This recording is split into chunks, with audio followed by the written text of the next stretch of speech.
Ce podcast vous est offert par BMW. Découvrez le futur de la conduite avec la nouvelle BMW iX3.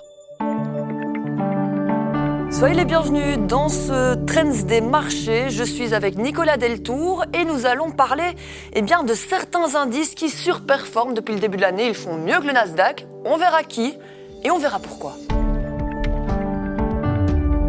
Il est l'heure d'ouvrir le Trends des marchés avec les principales tendances boursières du jour. Les bourses européennes ont terminé la semaine dans le rouge, pénalisées par le recul de confiance des ménages américains à un niveau proche de ses plus bas historiques et par la nouvelle correction des valeurs technologiques sur fond de crainte de bulles spéculatives.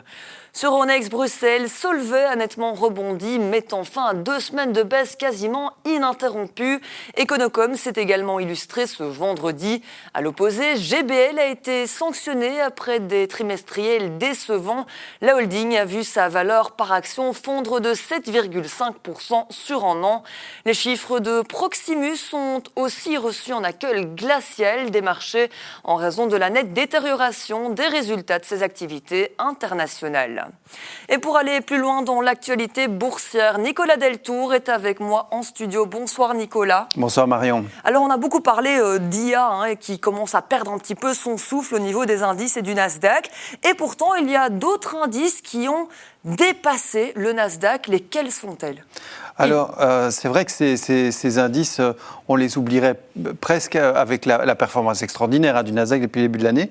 Mais il y a un indice qui a battu tout le reste, c'est l'indice des pays émergents. Depuis le début de l'année, en tout cas, si on regarde ses performances en euros, et ça s'est même plutôt accéléré avec, si on observe les chiffres sur les 6 derniers mois, une vingtaine de pourcents de performance. Est-ce qu'il y a des thèmes dans ces indices qui se démarquent particulièrement ? Alors, sans surprise, c'est vraiment l'Asie, en termes de région, qui domine le tableau, avec bien sûr, comme premier grand bloc, la Chine, qui représente environ 30% de la poche des actions émergentes, mais elle est souvent suivie dans cette poche par Taïwan, qui pèse à peu près une vingtaine de pourcents. L'Inde et la Corée du Sud représentent respectivement une quinzaine, une dizaine de pourcents. Bref, à eux seuls, ces quelques pays représentent 2/3 à 3/4 de toute la poche actions dites émergentes. Alors, ce sont des pays qu'on qualifie encore d'émergents, mais ils sont déjà émergés depuis bien longtemps. Et à quoi peut-on attribuer ce succès ?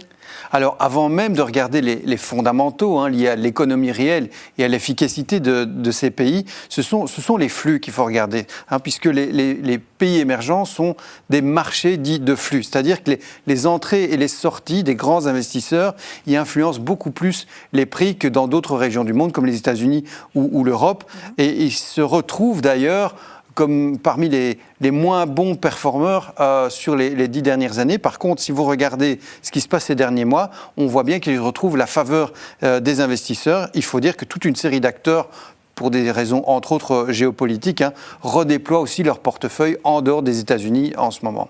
Mais ce succès, il repose aussi sur des éléments plus concrets.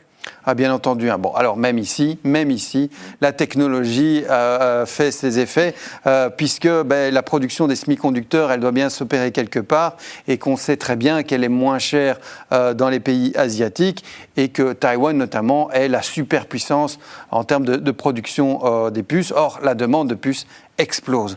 Alors, les marchés émergents avaient été, je le disais, délaissés ces dernières années, ce qui fait que leur valorisation est très attractive, en tout cas en comparaison avec les moyennes historiques et en comparaison en particulier avec les valorisations et les cours bénéfices des pays occidentaux.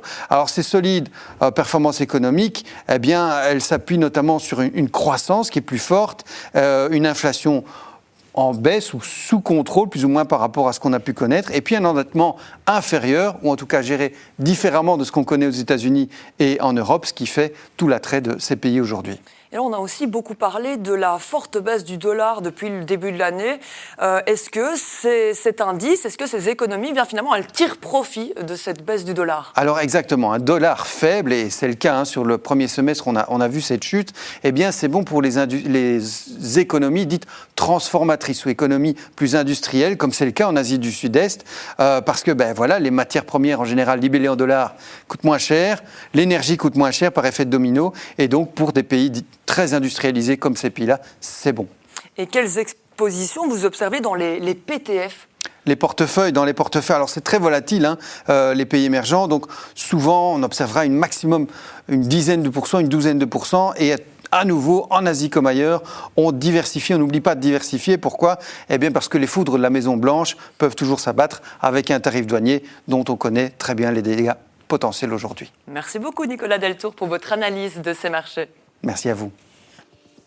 Voilà qui clôture ce Trends des marchés. Merci à vous de nous être fidèles et on se retrouve très bientôt pour une nouvelle analyse de l'actualité économique. Bonne soirée.